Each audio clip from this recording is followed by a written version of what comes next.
Welcome back. You're watching Good Morning Namibia. At this juncture, we're following up on the official launch of Namibia's State of Skills Demand and Supply Report, which has sparked national conversations about our workforce, about youth unemployment, about skills gaps across key sectors. The report, developed by the Namibia Investment Promotion and Development Board, the NIPDB, in collaboration with multiple stakeholders, has highlighted both challenges as well as opportunities for Namibia's economic growth and competitiveness. Joining us today to reflect on the report's findings, the reactions it has received, and the next steps forward, none other than Madame Julia Moetodana, Executive for Talent, Innovation and Productivity at NIPDB. Greetings, ma'am, and welcome back to Good Morning Namibia. It's been a minute. It's been a minute, and good morning to our listeners in Denver.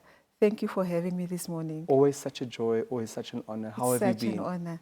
No, when it's raining, it's all good. Yes. And we thank the good Lord for the rain. Absolutely. Yes. For those not familiar with the report, before we get into the launch and the findings and where we're at, could you just give us a brief overview?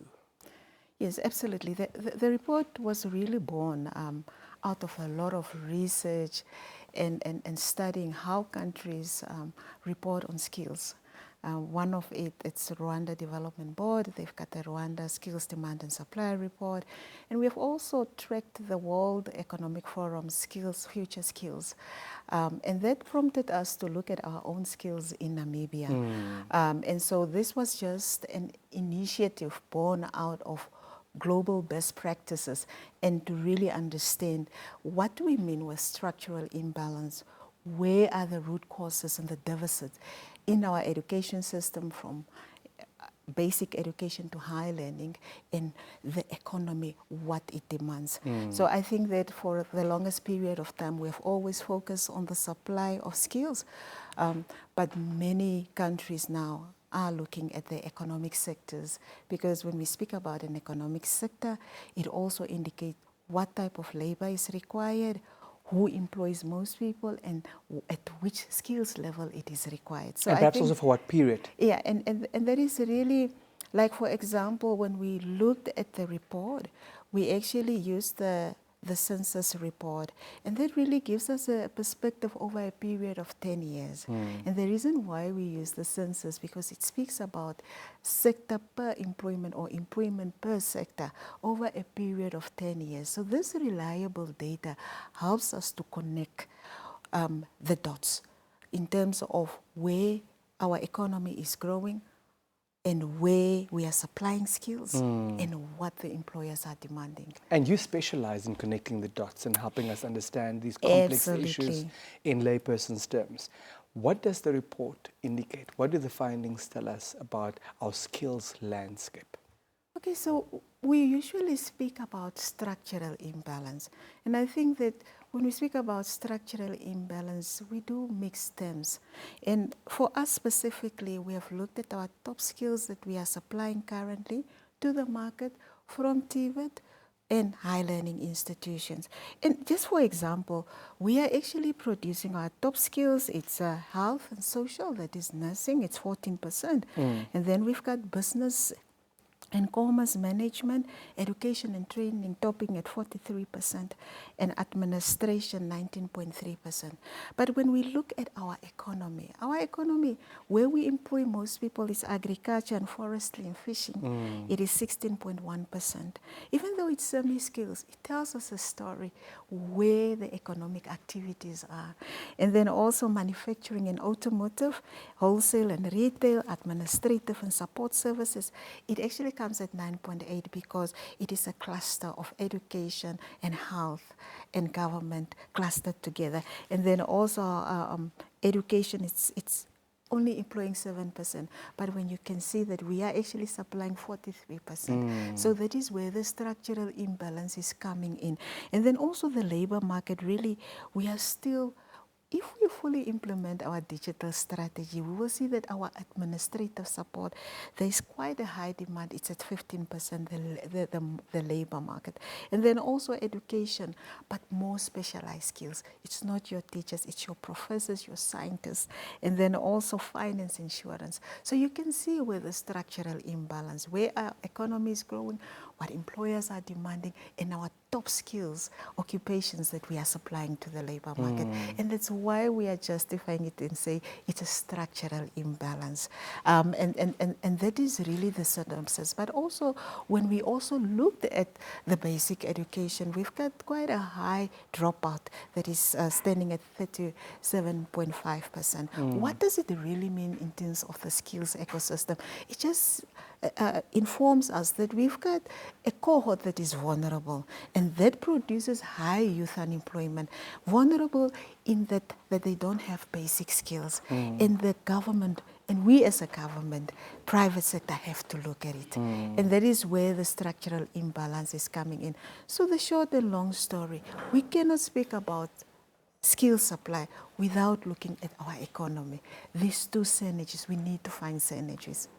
Yes. Reflecting on that reality of the structural imbalances, Yes. speak to us about how both government and the private sector have started with interventions to address those gaps that have been identified. I think it's a very important question. So I will start, for example, with our oil and gas. We've got our national upstream petroleum local content policy that allows us to unpick the value chain, but also look at specialized position and not only mere semi-skilled labor. And when we unpack these value chains, it unlocks employment opportunities and the skills that we require. Furthermore, the government has implemented the National Youth Tax Incentive. Under the Tax Amendment Act of 2024, Section 17E, this instrument aims to incentivize employers to take on more interns. Now, what is the issue here? It's the fact is that we've got a cohort, a high graduate unemployment. And the reason is always with employers, our young people do not have the experience. So this actually mitigates the risk to say, take on more interns, transfer skills, mentor them, so that we can have an ecosystem where young people have professional and technical skills. So, and the challenge is that we have a demographic dividend that have the knowledge base, but not the know-how. And then where you will agree with me, when I was 22 years, I had the know-how because I had my first degree, but I didn't have the technical expertise. And it takes time. And that offers that opportunity for professional and industrial experience. And then also now, this morning, we spoke about the credit guarantee scheme. That also cultivates a culture of entrepreneurship. And then also industry skills committee at TVET level, because that brings actually industry, curriculum and businesses together. And this have been happening. But what we are advocating for is industry skills committee from NQF level 7 up to 10. Why? Because for 28 learners, there's only one TVET learner. But for high learning institution, for 28 learners, there's 11 enrollments for every 28 learners. Meaning that we need this industry skills committee. We applaud TVET, but we need to spread it out so that industry continues to speak to curriculum and business. And then also all that we can conclude, Denver, is that we need a multifaceted approach, government, private sector, academia, and for us to solve this problem. And also for private sector to come on board, especially when it comes to providing these internships for our young people. Madam, notwithstanding the strides that we are making from a policy perspective, yes, and bearing in mind that you're sharing with us that we will require a multi-stakeholder approach to solve this challenge, which are the additional policy interventions and initiatives that we need to make sure that we stay on course and we accomplish our goals based on these findings? I think one, I really need to applaud Honorable Steenkamp. She held our hands the first day she heard about the report. She built confidence in the report and showed support because we were using reliable data. So first of all, our minister committed to actually, for us to present these findings to high learning institutions.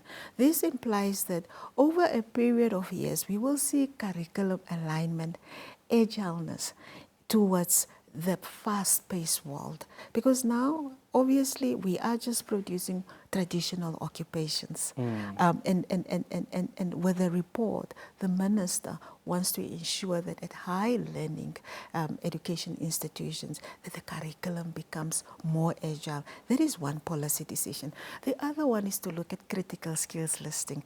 Now, our main trading partner, South Africa, have a critical skills listing, and that is really meant for high-performing economic sectors, but also to ensure that the national development plans are backed by the right skills.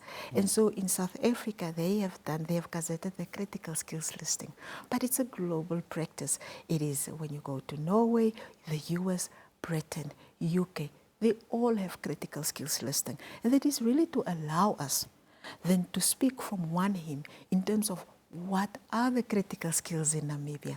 Learners can see what are the critical skills, but also to protect the jobs of Namibians. We always have the tug of war. When do we allow non-Namibians to come in our country? Critical skills listing is a very transparent process, and it will help us propel us, develop future skills and a future-ready workforce, but also for all of us to be aligned what is critical in our country. That is one policy. And then also our young demographic dividend also propel our countries around policies of lifelong learning. The world, you have heard our DG, the world is fast. It's a fast-changing world, fast-paced world, AI-driven. What I know today, tomorrow it's redundant. So we need to have a policy around lifelong learning that allows short courses, certifications, and not go back to university for 4 years, because you have to be on the job and then you need to reskill and upskill. And also just in terms of the African context, you know, when we speak about our young demographic dividend, Denver, it's an African problem, because future studies of Stellenbosch indicates that Africa, sub-Saharan Africa, supplies skills or graduate of 11 million, and only 3 million can be absorbed. And it is because of structural imbalances, curriculum not aligned to labor demand, but also our economies are not diversified. I'm so happy for our president that she have taken a bold stand to call out certain sectors, because we need this critical mass of employment. It can be in agriculture, the creative industry, and I see that we are all aligned.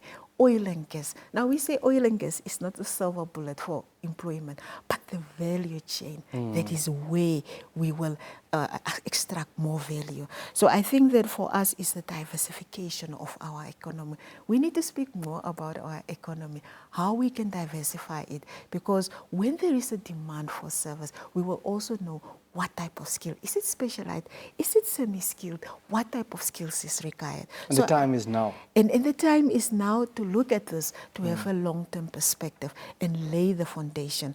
Yeah, so that's all that I can say, that there are a few things that the government have committed to. And especially when we look at NDP 6, there are sectorial focus. When we look at the SWAPO manifesto, sectorial focus. And we are calling it out because we know that it can provide employment, because that is what it's all about. When skills cannot supply or cannot supply the required skills, cannot create entrepreneurship, and then it's redundant skills. We don't need those skills in our country. Yes. The investigation, the findings, all of that was not a one-person show. Absolutely. Certainly it required collaboration. And how does that collaboration between NIPDB and its stakeholders ensure that the recommendations from the report are actionable? Because we can talk forever, unless our recommendations can be implemented in due course, they serve no constructive purpose. Yes. So I think that it's really true that we could have never done this report alone, or drafted or produced this report alone. First of all, it was important for us to look at reliable and valid data, annual reports that have been approved by Board of Directors, and also information validated by companies, and also to do peer review. We've gone a step further and then also came up with an action plan by looking at what the government already have done, and we are building on that. We have used different studies, Deloitte is one of them. We have looked at NCHE, you know, their graduate and their enrollments. We have looked at NSA labor force survey. And so we extracted a lot of information and NTA in terms of TVET data. And so what we have done further is really to look at action and propose owner. And so, and the Minister of Education, Honorable Sienkam, she is going to hold our hands through this implementation process to ensure that she actually accounts for this. But also further to that, she's going to take the report to Cabinet, and so that they can take note of this report and start implementing some of the policy recommendation.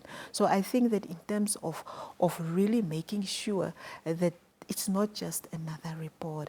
I think that there's a lot of action behind the scheme to make sure that at least we can, from now on, monitor the demographic shifts in our country, the skill supply in our country in a consistent manner, so that we will not lose track which sectors are performing, which skills are required, our curriculum, is it agile, are we implementing a lifelong learning policy or regulation, whatever it is. Julia, thank you so much for your time. Thank you for the great work that you and your team continue to do. We appreciate you. Thank you so much, Denver. It's always an honor to be on this platform. The honor is ours. Thank you.